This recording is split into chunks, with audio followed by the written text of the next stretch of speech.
Okay guys, the Bunya Jalon's case adjudication is totally deplorable. I think it's a time to change the law. What do you guys think?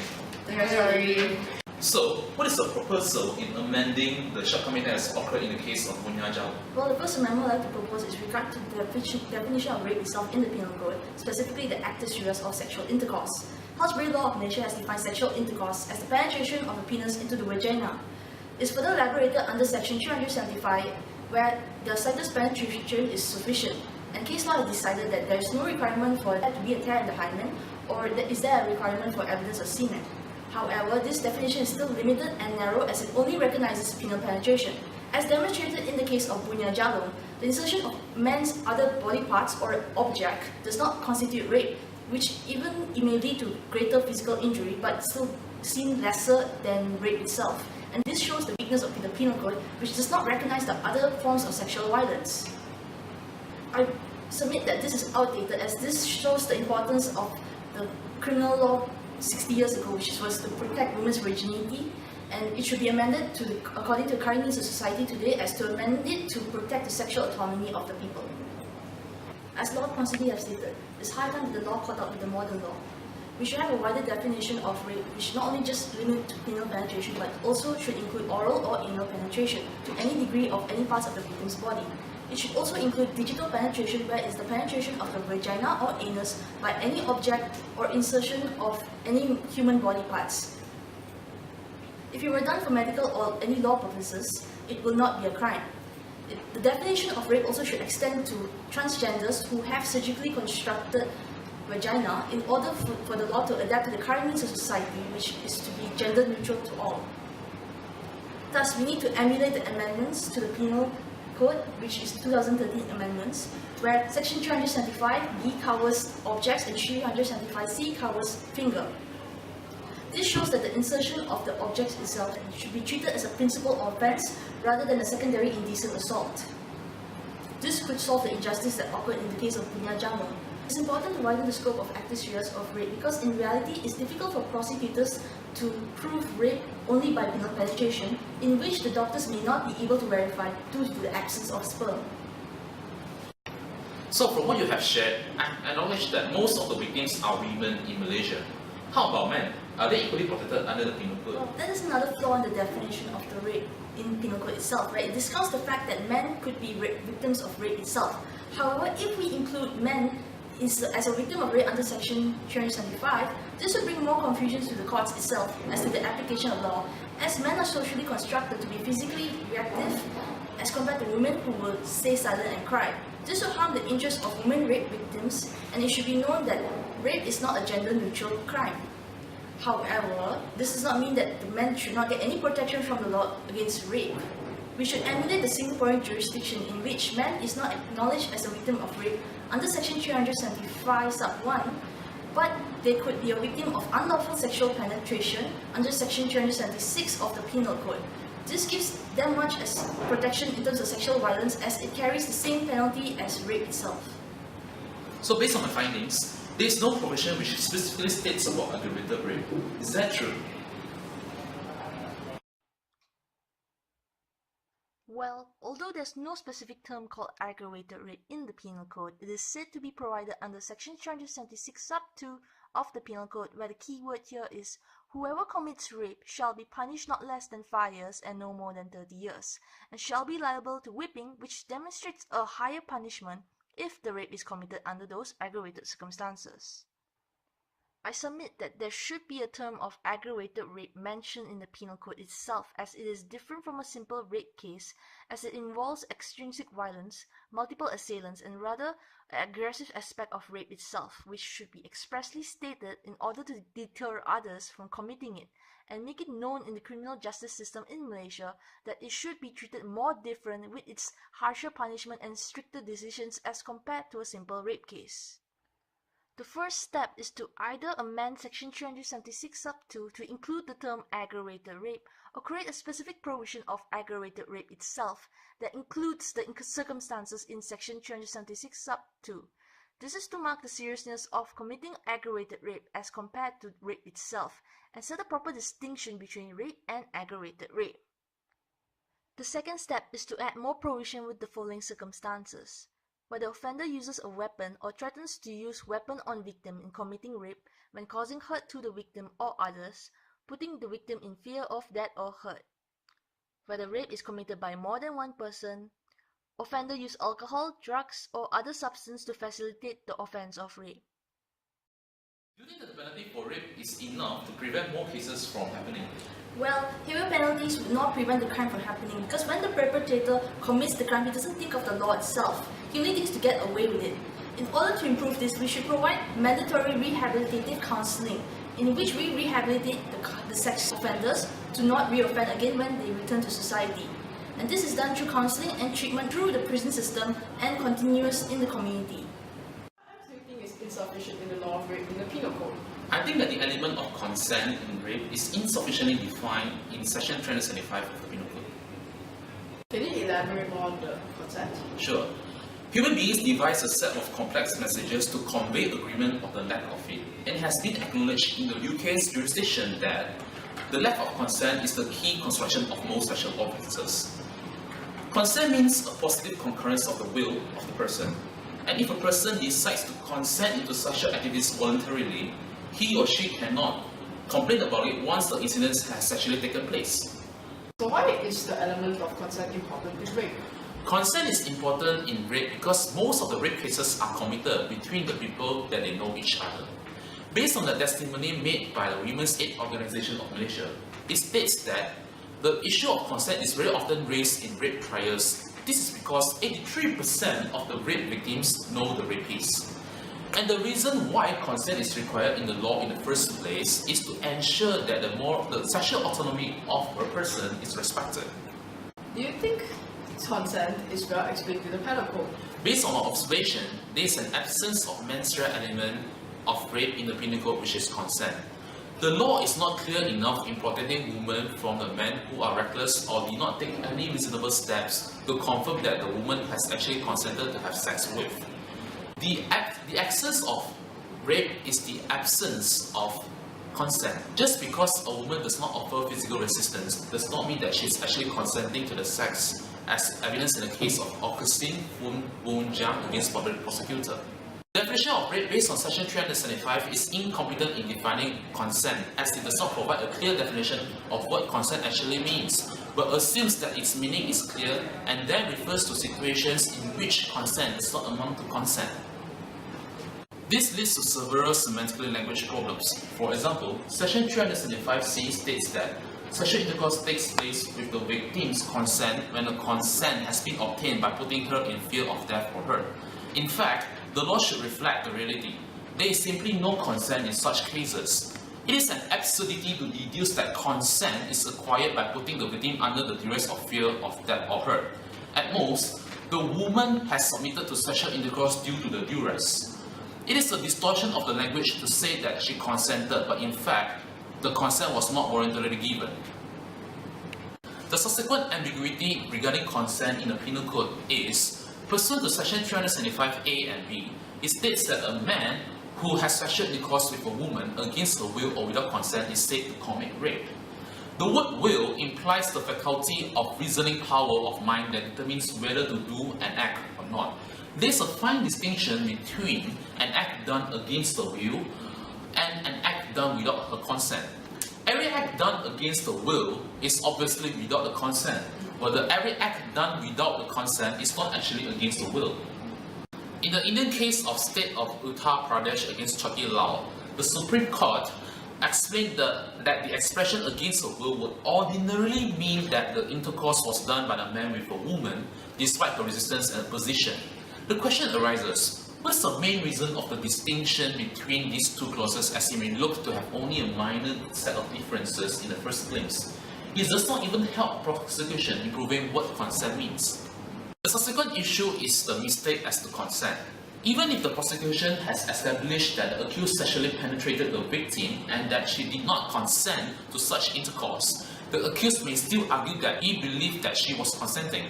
A typical example of such claim is where the victim has willingly consented to some contact such as kissing and breast touching, but the accused has gone further and penetrated her instead. The definition of rape in the Penal Code makes no mention of any fourth element such as knowledge or recklessness. In the case of public prosecutor against Ying Chan, 4 accused persons were charged for rape. The defense counsel submitted that the complainant had consented, or if she had not, they believed she had. The defense placed very heavy reliance on the case of public prosecutor against Zainal Abidin, a rape case which followed the principles laid out in Crown against Morgan, that the commission of rape must be quashed so long the man honestly believed that the woman consented. The court held that the law of consent and mistake of fact are contained in the penal code itself. The issue is to consider whether there was a mistake of fact in the minds of the accused persons when they presume that the complainant consented. The law on this point is contained in section 79 of the penal code, which states that a person, by reason of a mistake of fact, is in good faith believes himself to be justified in law in doing will not commit an offence. The element of good faith can be proved by the accused if he acted wisely and believed that he was doing the act with due care and attention. Since section 375 of the Malaysian Penal Code is silent with respect to the mens rea requisite for the offence of rape, this means that the rapist who had actually raped the victim without consent would not be guilty of rape if he believed that the victim had consented, even his belief is unreasonable, by just raising the defence of mistake of fact in good faith with due care and attention. According to the modern view, as embodied in the Penal Code, what the law does not forbid, it allows, therefore justified by law. If this flaw of the law is not concerned, the rapist would be not afraid of implementing the prohibited act as they can escape easily from such loopholes of law. What are your views on consent? Should it be amended or should it be remain? The law on consent should be as clear as possible, which I submit that the Penal Code in Malaysia fails to clarify what consent means and merely describes the limited circumstances in which the woman's consent is invalidated. I submit that these limited circumstances under section 375 should be removed. Secondly, the defence of mistake of fact as under section 79 of the Penal Code is circumscribed by the term good faith, which is not equivalent to an honest belief.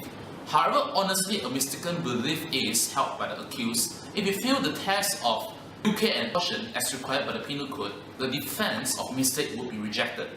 The requirement of due diligence does bring in an objective element into the plea of the absence of mens rea based on the mistake of fact. Thus, we suggest that it would seem wiser for the legislature to repeal altogether the present restrictive definition of the term good faith, thereby making the definition of the term clearer with its emphasis on honesty. To improvise the law, I suggest that Malaysia should consider endorsing the English law of consent enshrined in the Sexual Offences Act 2003. This is because, based on section 74 of the Act, it provides the definition regarding the law of consent, in which consent is said to be freely given if there is a freedom and capacity available to the person to make the choice and he agrees by choice. Besides, Malaysian law should also emulate the English law regarding presumptions of consent as evinced on section 75 and section 76 of the same Act to help prosecution to prove lack of consent. Section 75 provides for some evidential presumptions about consent where defendant did the relevant act and at the time of the relevant act or immediately before it began, the defendant uses violence against victim or cause victim to fear that immediate violence would be used against him. Then it would be presumed that the victim did not consent. Victim would also be presumed not to have consented if the victim was unlawfully detained but not the defendant, or if the victim was asleep or otherwise unconscious at the time. This is because victim would not have been able to communicate to defendant whether the victim consented due to his physical disability. Moreover, section 75 also provides any person who administered or caused a substance which was capable of causing or enabling victim to be stupefied or overpowered without victim's consent, and defendant knew that one of the circumstances stated would exist, then victim is said to be taken not to have consented, and defendant is taken to have not reasonably believed that the victim consented. However, all these evidential presumptions are rebuttable if sufficient evidence is adduced. Section 76 provides for some conclusive presumptions to be made about consent where defendant did the relevant act and intentionally deceived victim as to the nature or the purpose of the act, or intentionally induced the victim to consent to the relevant act by impersonating a person knowing personally to the victim, then it is conclusively presumed that the victim did not consent and the defendant did not believe that the victim consented. Both these presumptions are objected to guide the judge on the issue of consent and also to restrict the use of mistaken of fact to consent as a defense to a rape charge. Therefore, with this annulation, this would not only aid the prosecutors to prove the lack of consent, but also to define the consent in a more permissible manner in the penal code. So what is the current situation right now in Malaysia concerning marital rape? Currently, the Malaysian Penal Code and Domestic Violence Act 1994 criminalizes rape but not marital rape. Women organizations like the Joint Action Group for Gender Equality are lobbying for changes in the Penal Code and also Domestic Violence Act to amend the definition of rape and also to criminalize marital rape. What are the differences between rape and marital rape? Rape is a universally known offense because it is sex between non-consenting parties, whereas marital rape is when a husband forces himself upon his wife sexually against her will. Currently, the law indicates that a woman can abstain from sex only when she is divorced, judicially separated, or has obtained a restraining order. What are the hindrances that's preventing marital rape from being criminalized in Malaysia? Kota Kinabalu's UMNO's chief, Dato' Faisal Hamdan Diago, has stated that the lack of awareness of domestic violence even being a crime in the first place has led to its continuing violence itself. So, we must know our rights, he said, because any violence is not accepted in this country. However, due to the patriarchal culture in Malaysia, men perpetrators usually believe that they have a right to control and abuse women, even now today. Dr. Harun Sardin Zakaria, the Mufti of Perak, has stated that the Domestic Violence Act continues to be read in a conservative interpretation of Islam, whereby a woman cannot refuse sex from their husband. Meanwhile, the classical faith, which is the understanding of Sharia law, is read from a patriarchal reading for Muslim societies to control women's bodies and sexualities rather than helping them achieve their rights. Is it ever possible to criminalize marital rape despite the hindrances you mentioned earlier? Definitely, as presently, men no longer have the absolute and ultimate right for a woman's bodies. And also, nowadays, patriarchal culture is already outdated and against public policy, as even the Malaysian Federal Constitution guarantees that there is fundamental liberties and equality on the basis of gender. Shah Salim Faruqi has also stated that it is unlikely for Islam to replace the existing constitution and other multicultural laws in Malaysia. This is because Malaysia is a plural society.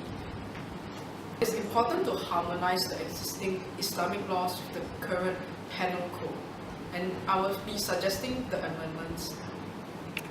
First off, it is important to note that marital rape is a form of domestic violence. Therefore, it is important to set a distinction between rape and marital rape. Marital rape needs to be defined and criminalized under a new section in the Penal Code, which should be Section 375A, as currently the Penal Code provides the crime of rape under 375.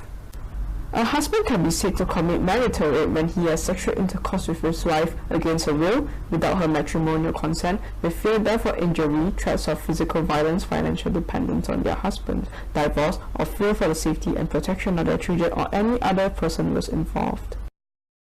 With this, the exception in Section 375 of rape can be then removed. However, the same exception can apply to 375A of marital rape.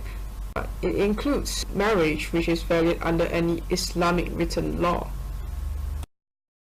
The matter pertaining to Islamic laws is due to the fact that 375 of the Penal Code has mentioned about Muslim women. So, to emulate this, the explanation in 375A should also include Muslims and the Hukum Sharia as well. So, unless authorized by the socialist laws, the husband may only inherit his wife against their will and execute religious consequences accordingly if the wife refuses to obey the lawful wishes or commands of her husband by means of refusing sexual intercourse. The All Women's Action Society also stated that women who are raped by their husband are likely to be raped many more times, often up to 20 times or more. So, repeated offenders should have heavier punishment if they are convicted again. In relation to rape cases, what are your suggestions that ought to be made to meet the current needs of society? First off, it is always important to remember that law and enforcement always go hand in hand. For example, in 2013, 2,111 men were reported responsible for raping girls under 18. A total of 461 were charged, yet only 14 were convicted. The reality is that the laws and provisions regulating sexual offenders are already in existence, but are not sufficiently reinforced upon. Courts ought to be stern on the implementation of sentences by avoiding discounted sentences, be less generous on mitigating factors such as first-time offenders or allowing the defense of consent in rape. Because rape poses a great threat to society, other than in wholly exceptional circumstances, it calls for a custodial sentence, as in the case of Crown against Roberts.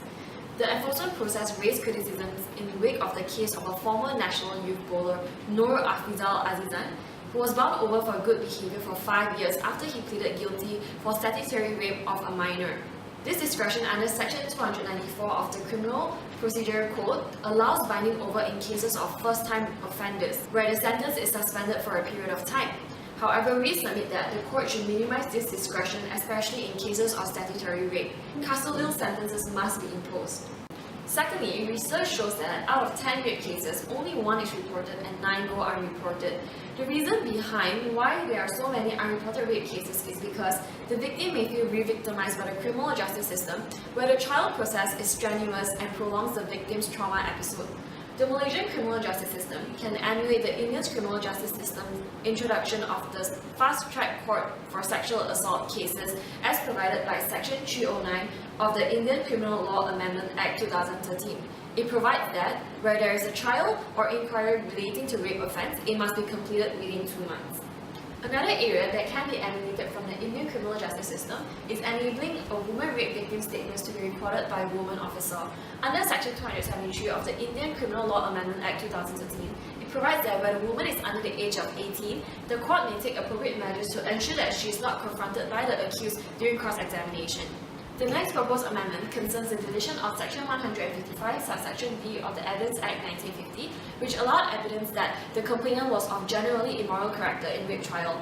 However, the insertion of Section 146A of the Evidence Amendment Act 1989 appears to defeat the purpose. It is now impermissible to present evidence of the victim's sexual character, subject to certain exceptions where there is rebuttable evidence.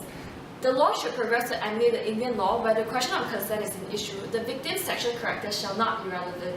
In addition to that, we can follow the Indian law, which provides for the punishment of public servant who disobeys a direction under law, such as when a public servant fails to record information related to a cognizable offence, they will be punished with imprisonment or fine. It is evident that the law regulating children's rights have become increasingly important and will always continue to evolve according to the society's needs. Where child sexual offences are concerned, the Child Act 2001 imposes a legal responsibility on any medical practitioners, family members, or childminder to report to authorities whenever a child abuse concern arises. Having said that, the mandatory obligation of reporting should be extended to all people who have knowledge of the abuse to prevent any form of rape cases to go undetected. With regards to the submissions above, the law related to rape with children or rape trial proceedings are not found under a single statute, but are scattered throughout many other forms of acts, such as the Domestic Violence Act, the Child Act, the Evidence Act, etc. This reflects that the law is not as comprehensive as it ideally should be, and it should be codified under one single statute to ensure the law is clear to all to meet the society's current needs. Okay guys, I think we have consolidated a very good report. I think we can go to the parliament right now. It's the end of the video. Really hope that one day our discussion will actually be brought into the parliament. We hope you enjoyed the video. And find it educational. And we hope that's what we served. Thank you. Thank you.